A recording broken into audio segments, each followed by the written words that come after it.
Good morning students. हमने यहाँ तक पढ़ लिया था कि जो मोहन जी के पिता थे वंशीधर, वो मोहन की पढ़ाई के लिए बहुत चिंतित थे। गांव में पढ़ाए, लेकिन बरसात में उनको उस रास्ते से आने जाने में परेशानी होती थी।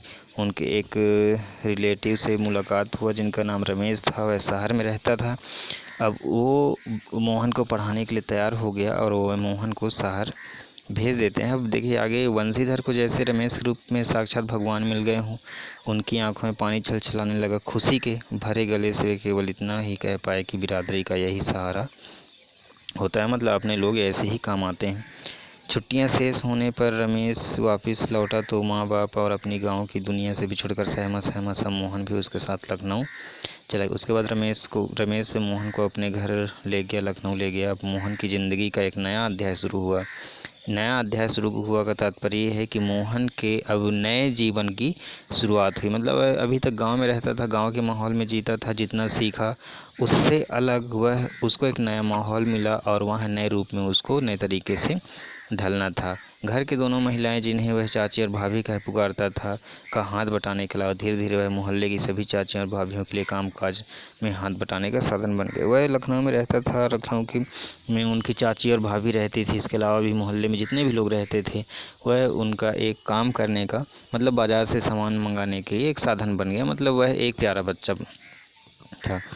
अब मोहन थोड़ा दही ला दे बाज़ार से, मोहन ये कपड़े धोबी को दे, या मोहन 1 किलो आलू ला दे, इस तरीके का वह कार्य करता था। और पढ़ाई करने के साथ साथ मतलब वह अपने पड़ोसियों की भी मदद किया करता था।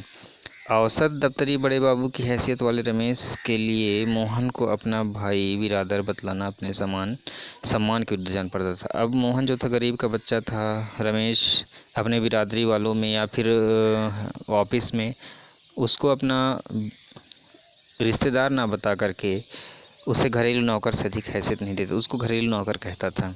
इस बात को मोहन भी समझने लगा था। अब देखो, कोई भी जब उन व्यवहार एक ऐसा चीज़ है कि मनुष्य को समझा देता है और सिखा देता है कि उसको उस फैमिली में क्या समझा जाता है या फिर क्या दर्जा दिया जाता है। मोहन को भी समझ में आ गया था। थोड़ी बहुत हीला हवाली करने के बाद रमेश ने निकट के ही एक साधारण से स्कूल में उनका नाम लिखवा दिया। लेकिन एकदम नए वातावरण में रात दिन काम के बोझ के कारण गांव का वह मेधावी छात्र शहर के स्कूली जीवन में अपनी कोई पहचान नहीं बना पाया। उनका जीवन एक बंधी बंधाई लीक मतलब होता है रास्ता पर चलता रहा। साल में एक बार गर्मियों की छुट्टी होती, गांव जाने का मौका मिलता, और तब जब रमेश के घर से कोई प्राणी वहां जाता था।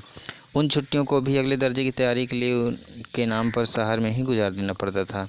अगले दर्जे की तैयारी मतलब कक्षा की तैयारी तो बहाना भर थी। सवाल रमेश और उसके गृहस्थी की सुविधा असुविधा का तात्पर्य है कि अगर रमेश के घर वालों को मोहन को भेजने में असुविधा होती थी, या फिर रमेश के घर वालों को कोई काम नहीं करना होता था, किसी की तबीयत खराब होती थी, तो वह मोहन को नहीं भेजते थे, क्योंकि मोहन उनके घर का बहुत सारा काम कर दिया करता था। अब यहाँ पे मोहन का एक प्रकार शोषण किया जाता था। उनको पढ़ाने के लिए बुलाया गया था, लेकिन उससे घर का काम करवाया जाने लगा था। मोहन की परिस्थितियों में समझौता कर लिया था, क्योंकि और कोई चारा भी नहीं था। पिताजी परेशान थे मोहन की पढ़ाई को लेकर। मोहन घर लौटना नहीं चाहता था, इसलिए वह जो भी था वहाँ काम करना उसको स्वीकार कर लिया था। घर वालों को अपनी वास्तविक स्थिति बतलाकर वह दुखी नहीं करना चाहता था। वंशीधर उनके सुनहरे भविष्य का सपना देख रहा था। अब यहाँ पे घर वाले को वह नहीं बताना चाहता था, और उनके जो पापा थे उनके अच्छे भविष्य की सपना देख रहे थे। अब 8वीं कक्षा की पढ़ाई समाप्त कर छुट्टियों में मोहन गांव आया हुआ था। जब वह लौटकर लखनऊ पहुंचा तो उसने अनुभव किया कि रमेश के परिवार के सभी लोग जैसे उसके आगे की पढ़ाई के पक्ष में नहीं हैं। एहसास हो गया उसको कि रमेश के घर के लोग मुझे पढ़ाने के मूड में नहीं हैं। वो बात घूम फिर कर जिस ओर से उठता वही इसी मुद्दे पर ज़रूर ख़त्म हो जाती कि हज़ारों लाखों BA MA मारे बेकार फिर रहे हैं। ऐसी पढ़ाई से अच्छा तो आदमी कोई हाथ का काम सीख ले। मतलब जब भी पढ़ाने या पढ़ने की ऐसी कोई बात आती थी तो उनके घर के लोग कहते थे कि बहुत सारे लोग MA BA करे रहते हैं, यहाँ वहाँ घूमते भटकते रहते हैं, नौकरी नहीं मिलती। इससे अच्छा तो वह खुद का कोई काम कर ले, या किसी प्रकार का स्किल अगर उसके पास है तो वह अपनी जीवन आसानी से इस संसार में जी सकता है। कहने का तात्पर्य कि मोहन को रमेश का परिवार पढ़ाने के बस में नहीं था, अब रमेश ने अपनी किसी परिचित के प्रभाव से उसे एक तकनीकी स्कूल में भर्ती करा दिया। अब मोहन की दिनचर्या में कोई विशेष अंतर नहीं आया। वह पहले की तरह स्कूल में घरेलू कामकाज में व्यस्त रहता था। स्कूल और घरेलू कामकाज में व्यस्त रहता था। धीरे धीरे 1.5-2 वर्ष यह समय भी बीत गया। मोहन अपने पैरों पर खड़ा होने के लिए कारखानों और फैक्ट्रियों के चक्कर। अब मोहन की पढ़ाई लगभग पूरी तो नहीं हुई थी, लेकिन वह पढ़ नहीं सका।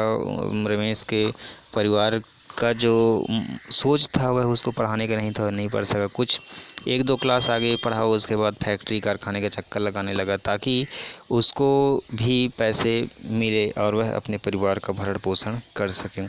वंशीधर जब मोहन के विषय में पूछता रमेश से तो ये उत्साह के साथ उसकी पढ़ाई की बाबत बताने लगते, मतलब वह अच्छा पढ़ाई कर रहा है।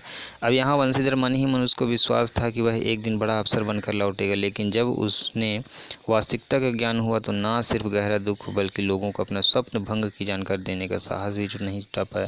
कहने का तात्पर्य, लेकिन जब उसको वास्तविकता पता चला कि मोहन किस तरीके से वहाँ पे रह रहा है, कैसे उसके भावनाओं के साथ खिलवाड़ किया जा रहा है, तो उसका सपना, वंशीधर का सपना टूट गया और वह दूसरे लोगों से जिनसे कहता था कि मेरा बेटा अफसर बनकर लौटेगा, उनको भी वह यथाही स्थिति बता नहीं पाते थे। धनराम ने भी एक दिन उनसे मोहन के बारे में पूछा था। घास का एक तिनका तोड़कर दांत खोदते हुए उन्होंने बताया था कि उन्हीं सेक्रेटरिएट में नियुक्ति, मतलब सचिवालय में नियुक्ति होगी। मतलब उन्होंने झूठ बोला। क्यों? क्योंकि धनाराम एक लोहार था और साथ में पढ़ाई करते थे। उनको पहले बता चुका था, पहले उसका मानना था कि मेरा बेटा कोई बड़ा अफसर बनेगा, लेकिन वह सच नहीं बता पाए और झूठ उन्होंने कह दिया कि सचिवालय में उनकी, मोहन की ड्यूटी लग गई है, नियुक्ति, और शीघ्र ही विभागीय परीक्षाएं देकर वह बड़े पद पर पहुंच जाएगा। धनराम को त्रिलोक सिंह मास्टर की भविष्यवाणी और पूरा यकीन होने लगा कि हाँ, मास्टर सही बोलते थे कि बड़ा आदमी बनेगा। ऐसा ही होना था, उसने सोचा। अब दांतों के बीच तिनका दबाकर असत्य भाषण का दोष लगने का संतोष लेकर वंशीधर आगे बढ़ गए। अब यहाँ दांत में अगर ऐसा पुरानी मान्यता है, कहते हैं लोग कि अगर दांत में कुछ कचरा फंसा है या फिर तिनका फंसा है और उस वक्त कुछ भी बोला जाएगा, जुबान से झूठ भी निकलता है, तो झूठ नहीं माना जाता। तो यही वंशीधर इसी संतोष को लेकर के आगे बढ़ गए। मतलब उनका मानना ये था कि मैंने झूठ नहीं बोला क्योंकि मेरे मुंह में तिनका फंसा हुआ था। धनराम के शब्द, मोहन लल्ला बचपन से ही बड़े बुद्धिमान थे, ऐसा धनराम जो लोहार था कहता है, उन्हें बहुत देर तक कचोटते रहे। अब त्रिलोक सिंह मास्टर की बातों के साथ साथ बचपन से लेकर अब तक के जीवन के कई प्रसंगों पर मोहन और धनाराम बातें करते रहे। मतलब इसके बाद फिर जो, अब चूँकि ये मोहन जो है अपने बचपन की बात याद कर रहे थे, धनराम से बात कर रहे थे। अब आगे क्या होता है, त्रिलोक सिंह मास्टर की बातों के साथ साथ बचपन से लेकर अब तक के जीवन में कई प्रसंगों पर मोहन धनराम बातें करते रहे। कहाँ पे बैठ के? धनराम की दुकान के पास। अब धनराम मोहन के हंसुए के फाल को बेंच से निकालकर भट्टी में तपाया, मन लगाकर उसकी धार गढ़ दी, अर्थात धार बना दी। अब गर्म लोहे को हवा में ठंडे होने के काफ़ी समय लग गया। धनराम ने उन्हें वापस बेंच पर पहनाकर मोहन को लौटाते हुए जैसे अपनी भूल चूक के लिए माफ़ी मांगी हो कि भाई मैं गलत था, तुम सही हो।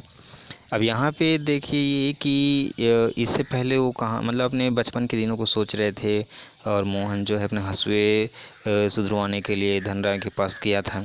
अब बेचारे पंडित जी को तो फुर्सत नहीं रहती, लेकिन किसी के हाथ भिजवा देते तो मैं तत्काल बना देता। अब धनाराम जी कहते हैं कि भाई मुझे माफ़ करना, मैं अगर आपके पिताजी ये इसको किसी के हाथ भिजवा देते तो बना देते, तुमको आने की भी ज़रूरत नहीं होती। अब मोहन ने उत्तर में कुछ नहीं कहा, लेकिन हंसुए को हाथ में लेकर वह फिर वहीं बैठा रहा जैसे उसे वापस जाने की कोई जल्दी नहीं थी।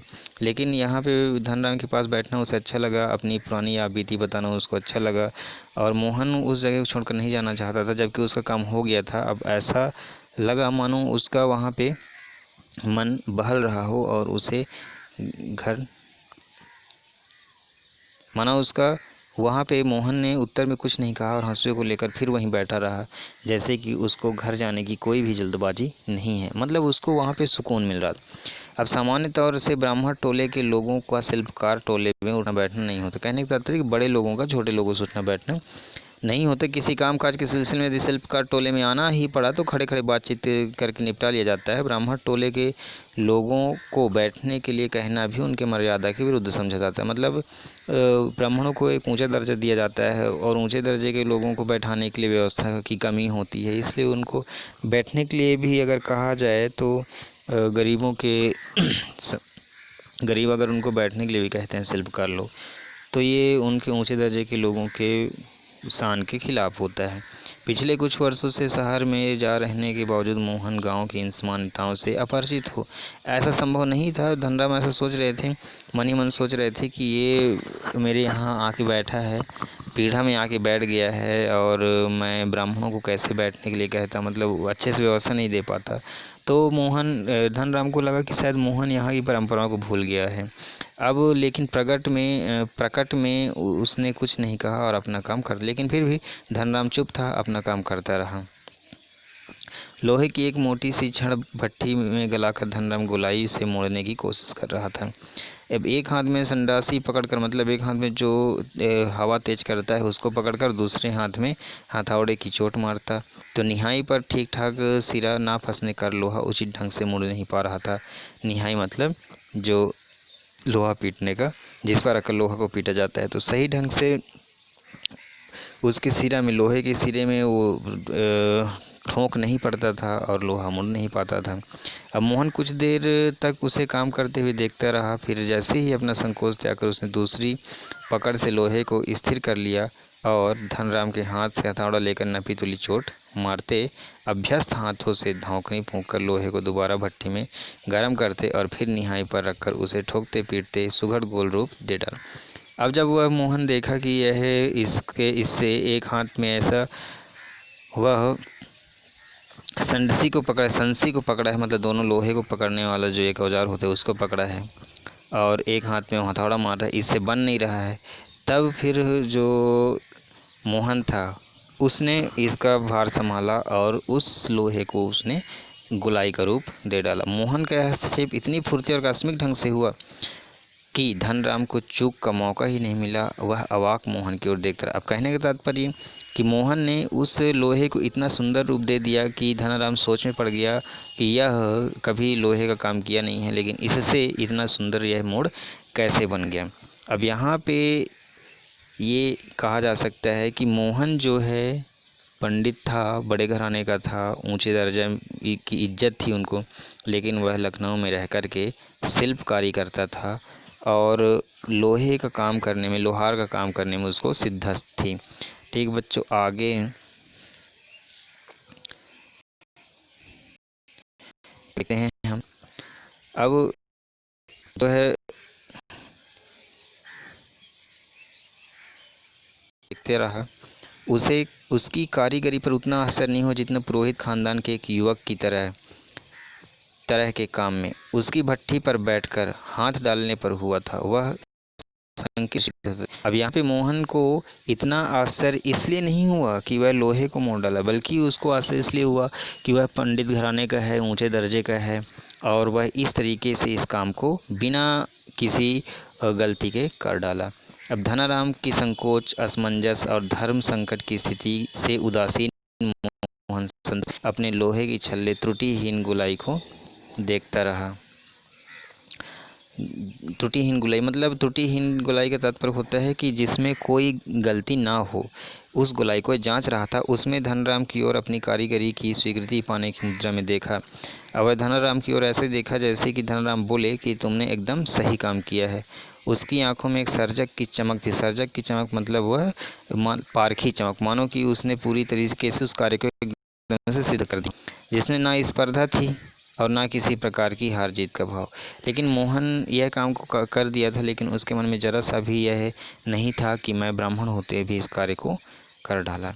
तो ये जो चैप्टर है, यह गरीबी, जो गरीब होते हैं, अमीर होते हैं, जो भेदभाव हो, ज़रूरी नहीं कि जो अमीर है वह शिल्पकारी नहीं कर सकता, जो गरीब है वो पढ़ाई नहीं कर सकता। ये गांव की छोटी सोच का एक परिणाम होता है। यहाँ पे जो बंसीधर है वह अपने बेटे को पढ़ाने के लिए शहर भेजते हैं, एक अलग परिस्थिति में भेजते हैं, परिवार पर विश्वास कर लिया जाता है, लेकिन ठीक उनको वो विश्वास का गलत परिणाम प्राप्त होता है। वो मोहन के साथ वैसे व्यवहार नहीं किया जाता जैसे बंसीधर ने सोचा था। इसलिए अपनों पर बहुत ज़्यादा विश्वास भी नहीं करना चाहिए। अपनी परिस्थिति के अनुरूप ही बच्चे को शिक्षा प्रदान करना चाहिए और बच्चे जिस लाइन में जाना चाहते हैं, वह जिस योग्य है, जिस कुशलता को प्राप्त कर सकता है, उसको उस कार्य कुशलता को करने में स्वतंत्र छोड़ देना चाहिए। यही इस पाठ की सीख है। तो ठीक है बच्चों, इस चैप्टर का हम अभ्यास अगले क्लास में करेंगे। धन्यवाद। आपका दिन शुभ।